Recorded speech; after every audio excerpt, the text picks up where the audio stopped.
Hey friends, we've got to have a talk about modulation because this is one of the techniques that you can use in your music to reach an entirely new echelon of emotional impact, right?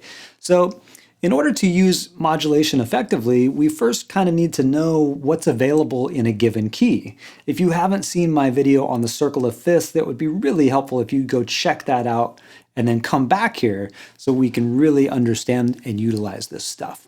So let's start with the definition of a musical modulation. Now, I'm not talking about effect usage here. Sometimes chorus, flanger, things like that get thrown into the modulation category of effects. We're talking about a musical modulation in which we are shifting what we're calling the tonal center. Other people might refer to that as the tonic or even home base, whatever you want to call it. It's what we're calling the number one if we were thinking about scale steps.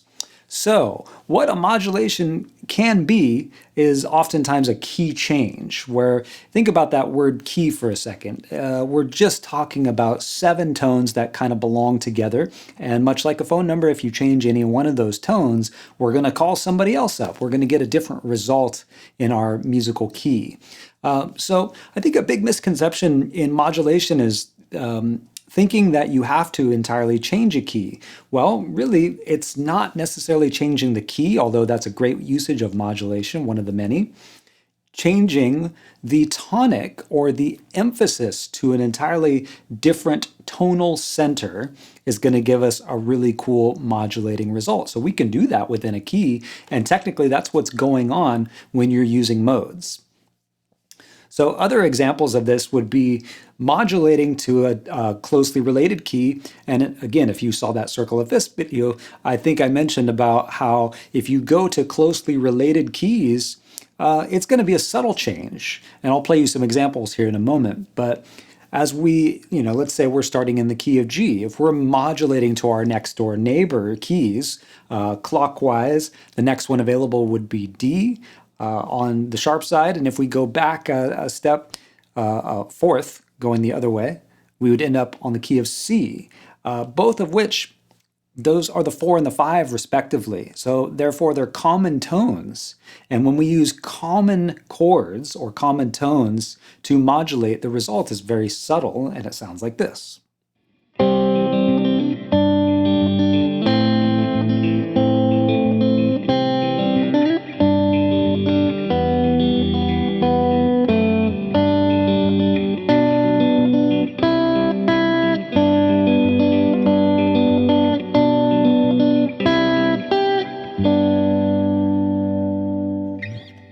So you hear how I snuck in there? So I used the E minor, which is common to both the key of C, which I started in, and the key of G, which I moved to. So that E minor was the pivot or common chord. And I snuck an F sharp in there. Again, C has no sharps or flats. And so that was a subtle way of drifting into the key of G. And by the end of it, if I were to stop on the C, it just would not sound like home. So there I had established a new tonal center. Another great way that you can use modulation is to use something called secondary dominants. So if you're not familiar with a secondary dominant, it means taking the 5 of an existing chord in your key. So let's take G for example. If I was doing a 2-5-1, which would be A minor, D, G, I can modulate by turning one of those chords into a 5 and treating the next chord as the 1. So for instance, if I modulate from the 2,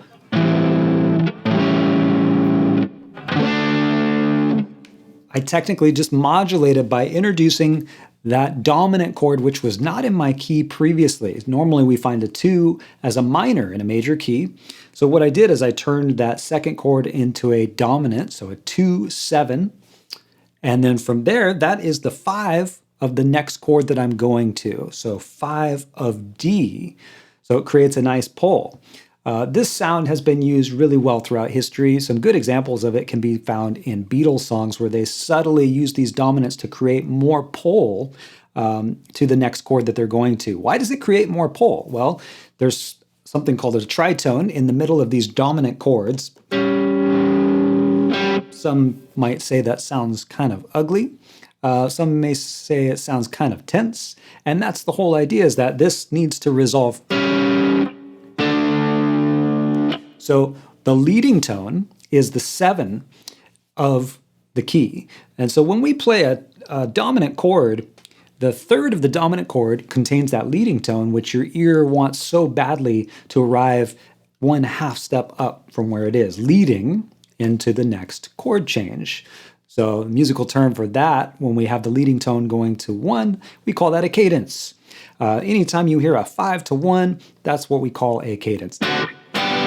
Sounds like home, doesn't it? Now, there are many more types of cadences. What I just played there was a perfect authentic cadence, but there are many more. I would encourage you to check those out, or if you want to know more about that, let me know. Maybe I'll make a video on that as well. But getting back to modulation, so we've discussed 2 ways of doing it so far. We've got our common chords. We could also call that a pivot chord. A pivot means that we are simply taking that common chord, and instead of returning back to our diatonic of the key progression, we are pivoting very subtly into the new key. Second way we've been talking about is using secondary dominance, which is taking a 5 dominant chord of one of the chords that you have. I used the key of G a moment ago. Let's try one in the key of E this time. I'll do a 1, 4, 5.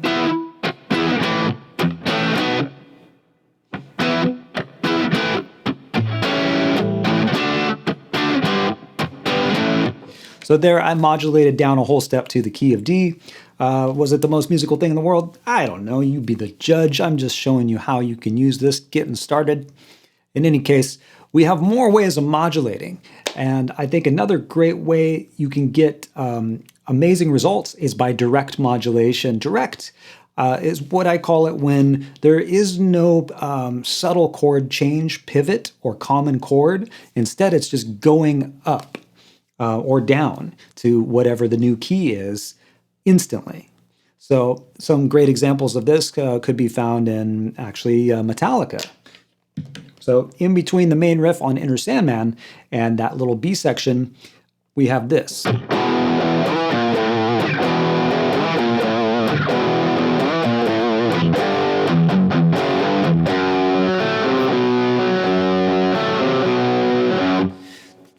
That change right there is a modulation up a whole step, direct modulation, where there was no pivot chord.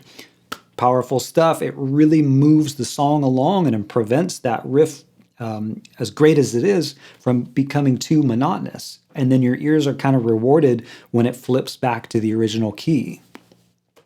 I want to say that this is especially powerful for songs where you're doing a solo section.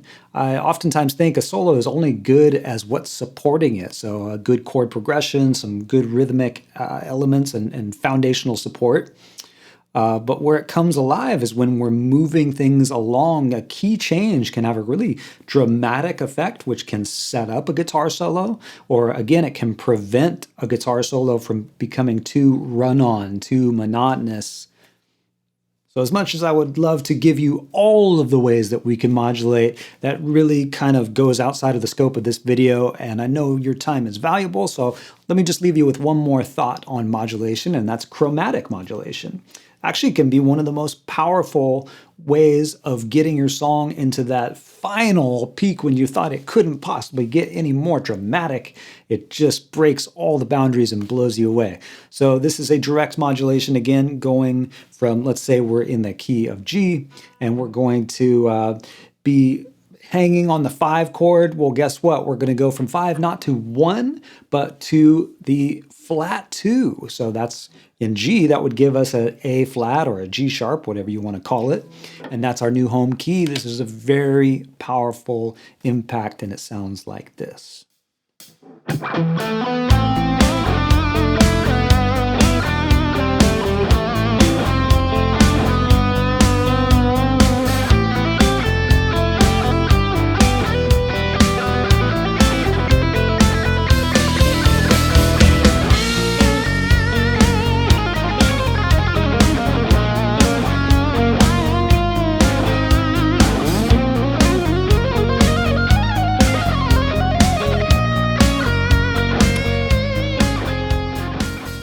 So just a quick little recap for you.